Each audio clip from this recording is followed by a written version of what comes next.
Hello guys, രാവിലെ തന്നെ ചായയൊക്കെ കുടിച്ച് 2 ദോശയൊക്കെ കഴിച്ചിട്ട് കുറച്ച് നേരം കഴിഞ്ഞപ്പോൾ ഞാൻ ഒരു പഴമൊക്കെ എടുത്ത് കഴിച്ചിട്ട് ജസ്റ്റ് ചുമ്മാ പുറത്തൊക്കെ കുറച്ച് നേരമൊക്കെ ഇരുന്നു കേട്ടോ.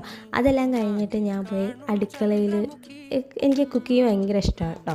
അപ്പോൾ ഞാൻ ഓർത്തു ഞാൻ ഇന്നത്തെ ഡ്യൂട്ടി ഉച്ചക്കത്തെ ഏറ്റെടുത്തതല്ല കേട്ടോ, ഞാൻ ചെയ്യണം, അല്ലെങ്കിൽ പിന്നെ ഉച്ചയ്ക്ക് എല്ലാവരും പട്ടിണിയായി പോവില്ല, അവയില്ലായിരുന്നു. അപ്പം ഞാൻ അടുപ്പിൽ അരിയൊക്കെ ഇട്ടു കേട്ടോ. എന്നിട്ട് ഇന്നലെ ക്യാബേജ് ഇതാക്കി വെച്ചിട്ടുണ്ടായിരുന്നു, അപ്പം അത് പെട്ടെന്ന് തന്നെ തോരനൊക്കെ ഇട്ടി. അപ്പോൾ ഇന്നലത്തെ മീൻകറി തലക്കറിയായിരുന്നു, അപ്പോൾ അത് ഉണ്ടായിരുന്നു കുറച്ച്. അപ്പോൾ അത് തികയാത്തതുകൊണ്ട് ഞാൻ മുട്ടയും ചിക്കയും കേട്ടോ. അപ്പം ഞങ്ങളുടെ ഇവിടെയൊക്കെ മുളകിട്ട മീൻകറി തലേനത്തെയാണ് പിറ്റേ ദിവസം എടുക്കുമ്പോഴത്തേന് കഞ്ഞിവെള്ളം ഉപയോഗിച്ചിട്ടായിരിക്കും ഇത് തിളപ്പിച്ചെടുക്കുന്നത് കേട്ടോ. ചൂടാക്കുവാണെങ്കിൽ കഞ്ഞിവെള്ളം ഉപയോഗിച്ചിട്ട് ചൂടാക്കി എടുക്കത്തുള്ളൂ, ഇല്ലെങ്കിൽ അല്ലാതെ അങ്ങ് എടുത്ത് കഴിക്കും. ഇപ്പോൾ ചൂടാക്കിയതുകൊണ്ട് കഞ്ഞിവെള്ളം ഉപയോഗിച്ചു. അപ്പോൾ കറി ഇത്രയൊക്കെ, രാവിലത്തെ സാമ്പാറുണ്ടായിരുന്നു, തൈരും ഉണ്ടായിരുന്നു. അപ്പോൾ അച്ഛൻ എന്നോട് രാവിലെ പറഞ്ഞിട്ടുണ്ടായിരുന്നു എല്ലാ പണിയും ചെയ്യുകയാണെങ്കിൽ ഒരു ബിരിയാണിയൊക്കെ വാങ്ങി തരാം. ഞാൻ അത് ചുമ്മാ പറഞ്ഞതായിരിക്കുന്നു, പക്ഷേ അച്ഛനെനിക്ക് ഉച്ചയ്ക്ക് ബിരിയാണിയൊക്കെ വാങ്ങി തന്നെ കേട്ടോ.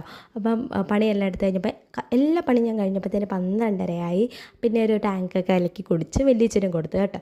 അത് കഴിഞ്ഞപ്പോൾ അച്ഛൻ ബിരിയാണിയായിട്ട് വന്നു. അപ്പോൾ ബിരിയാണിയൊക്കെ കഴിച്ചു. അപ്പോൾ എല്ലാവരും സബ്സ്ക്രൈബും ലൈക്കും ചെയ്യണേ മറക്കാതെ. ഓക്കെ.